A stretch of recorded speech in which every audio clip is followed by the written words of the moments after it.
Last week we looked at the rise of what we call monasticism, the monastery, the convent, which in a way was the functional unit of the church. The church worked through the monastery, especially among the people, more than any other way, at least in the early days of the church.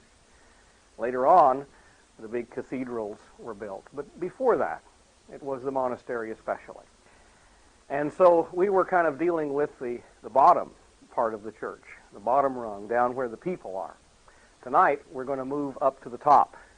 We're going to see the development of what we call hierarchy. Hierarchy means actually rule of priests, priestly rule, but it has to do with the structure and organization of the church.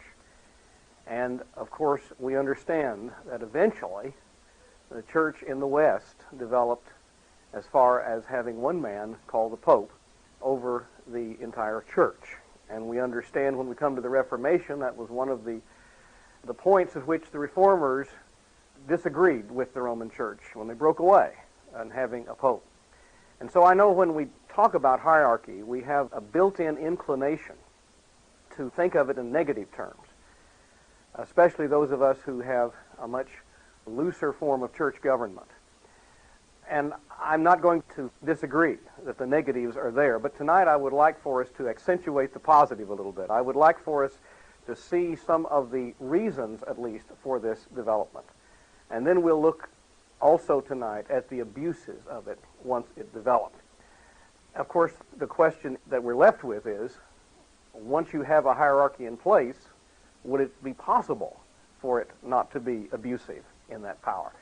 But for now, let's hold that question and let's just try to see what happened. First of all, why did the church develop a hierarchy? Because we understand that the church in its early days was very simple in its organization. Why did it develop to this elaborate structure that became known as the Roman Catholic Church? What began the process? Well, there are several reasons. And one thing is the persecution that the church endured. And we've seen this as a factor in so many things that happened in the early days of the church. In the literature that it was producing, for instance. In the monastic movement. Persecution was a major factor in shaping what the Christians were doing. They were often reacting to persecution. It was very severe up until the early 4th century. And with the threat of persecution, Christians often became discouraged and disheartened, and they often scattered under persecution. And so many Christians felt we need a tighter, more cohesive organization to hold these Christians together. Another thing that was a contributing factor were the rise of heresies. And we have looked somewhat at those along. Heresies, different opinions about things. Some of them were very serious. For instance, the Arian heresy that we've looked at several times was a denial of the Trinity, was a denial that Jesus was eternal with the Father. That was a very serious heresy. And there were many others as well. So Christians begin to think we need organization so that the leadership will speak up and will have the power to speak up across the board and confront heresy when it arises. A third contributing factor was a lack of personal discipline among Christians. One of the themes that's in the writing of the earliest fathers, the apostolic fathers, who were just after the generation of the apostles. Some of them are still in the 1st century into the 2nd century. They often are writing, telling these members of the various congregations, you need to submit to your bishop, or you need to submit to your elders. You need to walk orderly, disciplined lives. And whether it was the result of persecution or the result of ignorance or an infantile faith or whatever it was, many Christians were simply not living well-ordered, well-disciplined lives. And the thought is that a strong leadership would help in that regard. And so many of the fathers are urging more organization to the church. Now, another contributing factor, and it's a very powerful one. In the West, there was a decline of political power. The Roman Empire was collapsing. It really started collapsing in the 3rd century. And throughout the 3rd century and the 4th century and into the 5th century, the Roman Empire, especially in the West, was collapsing. Now, there are many reasons for that. One of the major reasons was that the economic infrastructure in the West was not as strong as in the East. In the East, they had a very strong, if you please, free market capitalistic economy that was put in place by the Greeks, and it was able to survive much better than the West that didn't have that. And this was an open door to the invading barbarians. And as they moved in, they began to destroy the political power of the Roman Empire in the West. In 378, they lost a major military battle to the Germans. In 410, the city of Rome was sacked, and eventually there just wasn't any political authority in the West, and people looked to Rome, and there was no one there. And more, the church in Rome began to assume political leadership because there was a vacuum. There was chaos. Now, that is true in spite of the fact that Christianity was stronger in the East. And the churches in the East were more powerful, bigger churches, more influential churches than the church in Rome was. The great centers of Christianity were in Asia Minor, in Greece, in Syria, places like that. And yet, as we have seen before, though the West was not as strong numerically or in influence, it was the West that was producing some of the great Orthodox thinkers, theologians, coming from the West. Now that's just strange. They're coming from the West, and yet the West is lacking any political authority, and more these very capable theologians and leaders were being looked to. What shall we do? And their solution seemed to be, and they began to advocate to the church, we need more organization. Now the Roman Church, though not as large as churches in the East, had a tradition of leadership that went way back. And after all, Rome was the old capital of the empire. It was just somewhat natural that the Roman Church assume a lot of leadership. Another and final factor in this process is that the church was growing by leaps and bounds. It grew under persecution to 10% of the total population, even in the midst of heavy persecution, 10%. And of course, once the persecution let up, people flocked into the church. And now the church is saying we need cohesive leadership, organization to deal with the great influx of members. Now these are all the contributing factors, or at least a great number of them, as you can see, that are going to suggest we need more development of organization. Now how did it come about? Well, it came about from the bottom up. The church originally was rather loosely organized. When you read the New Testament, it would seem that Paul uses the terms elder and bishop and pastor somewhat interchangeably, though in Ephesians 4 he talks about clearly pastors who have a teaching responsibility. And so it's not well defined there. Is there a difference between elder and bishop, for instance? Some churches thought there should be, and some thought there shouldn't be. And we'll see that some of the churches had simply a board of elders, a group of elders, that governed the congregation. But other churches very, very quickly and very early selected one man and called him the bishop to have the authority over the entire congregation, and the elders then were under him. And there seemed to be no rhyme or reason to that particular pattern. Some churches in the same area had a board of elders, and some had a bishop. The bishop began to look to a concept to justify his authority by saying that the bishops inherited the authority of the apostles. We call this apostolic succession. That somehow the apostles intended that their work be carried on through bishops. Not necessarily their work of revealing the Word, they would all agree the Word is fully revealed as far as inspiration is concerned, but in terms of organizing and supervising churches. Now, I might say there is nothing in Scripture that would suggest that, but that idea came to be used. One question we might bring up at this point is, what about female leadership in the church? This is something that's being discussed quite a bit today. And it's interesting when you look back at the New Testament that it's clear that many women had leading roles in the affairs of congregations. For instance, Phoebe in Cenchrea was a deaconess of the church. Some have said she's not, but she was, because the Greek word used there is diakonos, which is the word deacon. However you want to translate it, servant or deaconess. And Philip had 4 daughters who prophesied.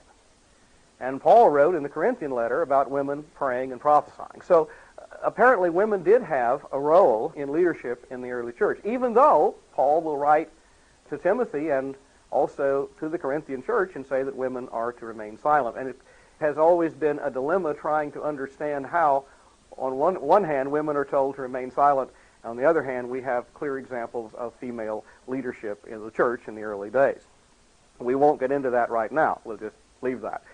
But I can tell you that what's going to happen is that as the church develops, women will have less and less role in the leadership. And some have suggested that with the rise of heresies, the church assumed that men could better deal with that kind of controversy than women for some reason. But at any rate, women are increasingly excluded from leadership roles as the church developed. And yet Pliny, who himself was not a Christian, but wrote about Christians, mentioned 2 ordained female ministers in the 2nd century. And as the church developed, first bishops and then archbishops. Archbishops who had a greater authority than bishops did over a wider amount of territory. Bishops exercised authority eventually, not over just the congregation, but over a diocese, which would be a number of congregations. And then we have archbishops who have a still larger territory, an archdiocese that includes many more churches. And eventually we will have patriarchs who will exercise authority over whole segments of the Christian world. If it's a large city, there might be a metropolitan who has authority over the churches of that particular city. And so the hierarchy developed from the bottom up and continued to go up until finally we have one man in the West who claimed to have authority over the entire church, and that man was called the Pope. I might mention that when the patriarchs developed, when this concept of patriarch means father. Actually, it means leading father, rule of the father. But when the patriarch concept developed, there were 5 cities selected to have patriarchs. And there was only one in the West. 4 were in the East. The one in the West was Rome, of course. In the East would be Jerusalem and Antioch, Alexandria, and Constantinople. Rome was the ancient capital. Constantinople was the current capital of the Roman Empire, which will endure until 1453. Alexandria was a very, very important Christian center, and there was a Christian school there. Antioch was an important Christian center with an important Christian school, and that was the great missionary city. And, of course, Jerusalem was the city where Jesus was crucified. And so those 5 cities took a particular prominence. And the Orthodox Church today recognizes 5 patriarchs, but has never recognized the authority of the Patriarch of Rome over the entire church. They maintain that his authority extends no farther than the Patriarchate of Rome and does not extend into the other 4 patriarchates. And that has been a problem, ongoing problem, between the East Church and the West Church. Let's focus our attention right now on that one office, the papacy. Because at that point, the hierarchy develops into a situation where one man is claiming the complete authority over every Christian in the world, and ultimately over every human being in the world, and ultimately over not only the church, but the governments as well. That will come. And I think we would all agree that this becomes quite an abuse of power, except we have to realize, again, there was no political authority in the West, and it seemed logical to many people that this kingdom of God which had come, and which St. Augustine suggested had replaced the kingdom of man, the city of God replaces the city of man. It seemed very logical to assume then that the authority of the ruler of the city of God should assume authority over the city of man. And so it was not an insidious and evil plot in many respects. It was a logical development, which in the Reformation, the Reformers said, wait a minute, let's back away from this and let's go back and see what the Scripture has to say about it. But our purpose tonight is to understand how it developed and who were the leaders of it. Now, remember that this develops only in the West, never in the East. And one of the reasons it doesn't develop in the East, that the Eastern Church can never accept the authority of the Bishop of Rome, is the fact that they considered that the emperor was the head of the church. And in the late days of the Roman Empire, there had been two emperors, an emperor in the West and an emperor in the East. But the emperor in the West was gone. The emperor in the East remained. It was logical that the Bishop of Rome should think that he had replaced the emperor, that God had removed the emperor and intended that he occupy the position that the emperor once occupied. It is very interesting that the last emperor was a 12-year-old boy who was removed in 476, and the first person to call himself Pope died only a few years before that in 461. He could see what was happening, and he made the claim before the throne was actually vacant, but it was logical to follow that idea. Now, in the East, the emperor remained on the throne for another millennium after the fall of the Western Empire. And the Eastern Church looked to him as the head. He was the 13th apostle. He was the one responsible, just as the Roman emperor had been responsible for maintaining the Pax Deorum, the peace of the gods.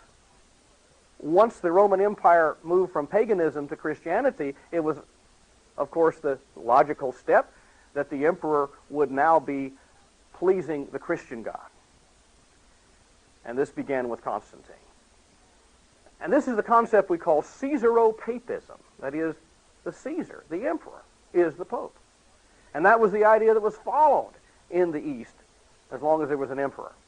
And it's very interesting that today, well, as far as I know today, I know this was true a few years ago, I think it's still true today, on the island of Patmos, off the coast of Asia Minor, which is under the control of the Greeks today, there's a monastery there. That's where John wrote the book of Revelation. And so there's a monastery of St. John on the island of Patmos. There are just a few monks left there. But it's my understanding that they still fly the imperial flag, and that every morning they say prayers to God for the emperor. There hasn't been an emperor on the throne since 1453, but they still continue that tradition. And so that's one reason that we see the East not accepting this idea. And when the word pope began to be used, it's an endearing term, papa, or father. It was used in regard to beloved and respected leaders. Even Cyprian, the father, was called pope. Athanasius, who defended the Trinity in Alexandria, was called pope. And so it originally was not applied to just the Bishop of Rome, but to any respected Christian leader. And it's not entirely clear how that term came to be applied only to the Bishop of Rome. Now, of course, it was claimed that Peter was the first Bishop of Rome, and that Peter intended that the second Bishop of Rome have his apostolic authority. That Peter was the leader among the apostles, and he expected that his successor be the leader among the bishops. Now, Peter made reference in his letter in the Bible to people at Babylon greeting you, and some have said that was a cryptic, symbolic reference to Rome. However, it is very interesting that Paul never mentions Peter being in Rome. He wrote the Roman letter, and he instructs greetings to be sent to many people in Rome, in the church in Rome, and he never mentions Peter. We know that Paul was imprisoned in Rome, and many people came to see him When he was in prison, Peter is never mentioned. Very strange that if Peter were there and was the Bishop of Rome, that he did not contact the Apostle Paul. Or at least there's no record of that. And we also have a testimony from Eusebius of Caesarea and from Irenaeus, both of whom say that it was Linus who was the first bishop of Rome, and therefore not Peter.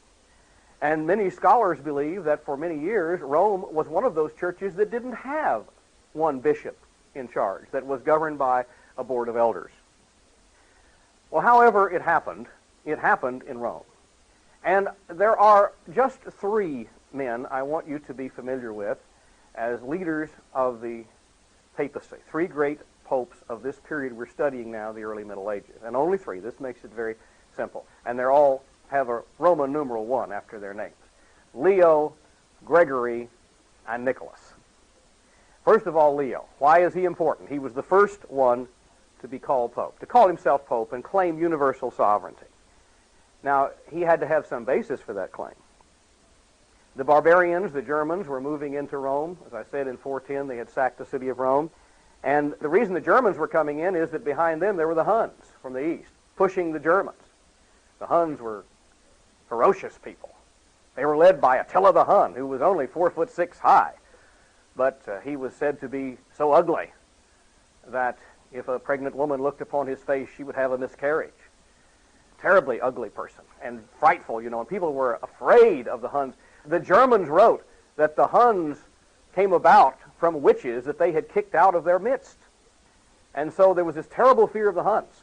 And they were threatening, and they threatened the city of Rome in 452, and Attila the Hun came up to the very gates of Rome, and Leo the bishop walked bravely out and confronted the man. Now, what he said to him, we don't know for sure. There's been all kinds of speculation.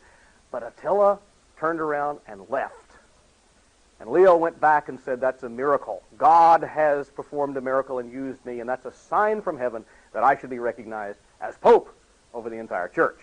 In 455, 3 years later, Gaiseric the Vandal sacked the city of Rome. The pope couldn't stop him from that, but he did persuade him to let up and finally to go on home. And so he used this as his reason. Now, he had to have a scriptural argument, and his scriptural argument was based on Matthew 16:18. You know the passage, I say unto you, you are Peter, and upon this rock I will build my church. And he interpreted that to mean that Jesus meant that Peter himself was the rock. The church was built upon Peter. Peter was the first bishop of Rome, and therefore every other bishop of Rome has that same authority that Peter had as the leader of the church. And so Leo I was the first bishop of Rome to claim universal sovereignty. After Leo, the papacy became weak for a while. One reason is that the Eastern Emperor Justinian conquered the Germans who were controlling Italy at the time, the Ostrogoths, drove them out after a long war of 20 years, and reassumed control, Eastern control, Byzantine control over Rome. And the popes became simply servants of the Byzantine emperor for a long time, and they manipulated them. Then the Lombards came in, another German group, the last German group to come into Italy. And the Franks were moving in Gaul, which is now France.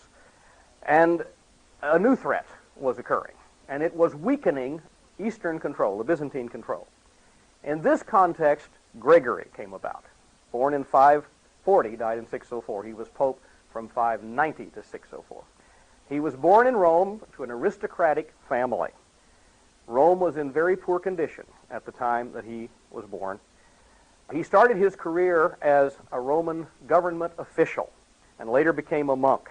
And he was appointed papal ambassador to the court at Constantinople, where he learned much about governing an empire. He came back to Rome to help the Pope when the Lombards were besieging. That Pope died. And the people of Rome wanted Gregory to be their pope. He didn't want to be pope. He didn't want to be called pope. He didn't want the glory. He didn't want the title. He didn't want the prestige. He was fundamentally a very humble person. But he became pope. They prevailed upon him. And he handled the situation very well, especially dealing with Rome's enemies, with doing things like building roads and sewers and providing food supply for the needy. He did a great job of just governing the city of Rome and this area. as well as the church. He showed tremendous, not only political leadership, but spiritual leadership as well. For instance, he helped to convert the Visigothic king to Trinitarian views. He was an Arian before. He sent Augustine, not St. Augustine, but a later person of the same name, to England to convert England from paganism to Christianity. He tried to intervene in the heresy of the Donatists in North Africa.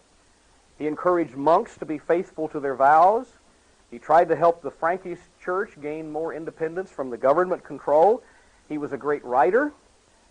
Theologically, he claimed to believe what St. Augustine believed, and yet if he didn't change some of St. Augustine's views, he soft-pedaled them. For instance, he soft-pedaled Augustine's views on predestination and sovereign grace to emphasize penance, seeking forgiveness of sins, as being most important. In other words, if you look carefully, what he was doing was downplaying the role of God in salvation and emphasizing the responsibility of man.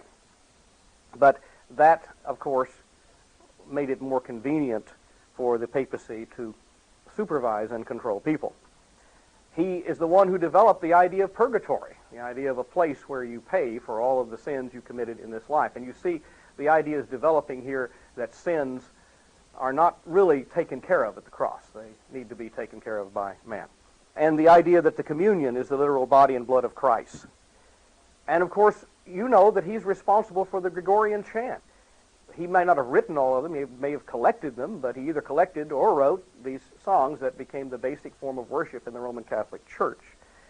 After Gregory, the papacy declined, the Lombard invasion threatened to take Rome, and the Duke of France came in to help the Pope and drive the Lombards out, and out of kindness, I mean, there was really a price to pay for that, the Pope made the Duke King of France. But then the King of France turned around and gave all this territory from which he'd expelled the Lombards to the Pope as the Papal States. And now the Pope came to reign over a good part of Italy, from Ravenna south to Rome. And the final Pope that we'll note as being a leader in the early years of the Middle Ages is Nicholas I, 856 to 867. And what he contributes is the idea that the Pope has political authority as well as spiritual authority. He has complete sovereignty over all the world. In other words, where there is a priest and a king, the priest takes precedent over the king. The church takes precedence over the state. The religious takes precedence over the secular. And he meant to implement this. He intended to force it. And he was able to force Lothair, who had a title of emperor, being the grandson of Charlemagne, to submit to him. He tried the same with the emperor at Constantinople, but he didn't get anywhere with him. And when the emperor appointed a man named Photius as patriarch, he saw his chance to make a case, and he declared Photius' election illegal and appointed a man named Ignatius. And Photius refused to step down, so Nicholas excommunicated the Patriarch of Constantinople, and the Patriarch of Constantinople, Photius, turned around and excommunicated the Pope. And we had the first break between the Eastern and Western churches. After Nicholas' death, it was healed, only to break again in 1054 and remain broken to this day. After Nicholas died, this great pope who asserts the idea of political control, political sovereignty, the papacy passed to the control of a Roman senator named Theophylact and his family to the end of the 9th century, and then to the German emperors. By this time, Germany is arising and becoming great, and the German emperors gained control of the papacy. They began to appoint the most profligate, lustful, lascivious people they could find. And they did it quite deliberately with a political motive in mind. They assumed that if you appointed such a person who was interested only in fulfilling the lusts of his flesh to the papacy, he would be so interested in that that he could not devote himself to being a good pope, and therefore they don't have any competition. So they would put in these very weak and sinful, lustful individuals. Some historians have called this the pornocracy of the papacy. Obviously, after Nicholas, it's very weak until the 11th century, and the church continues to soft pedal the Augustinian concepts of God's sovereignty and grace, and continued to emphasize the necessity of man's good works.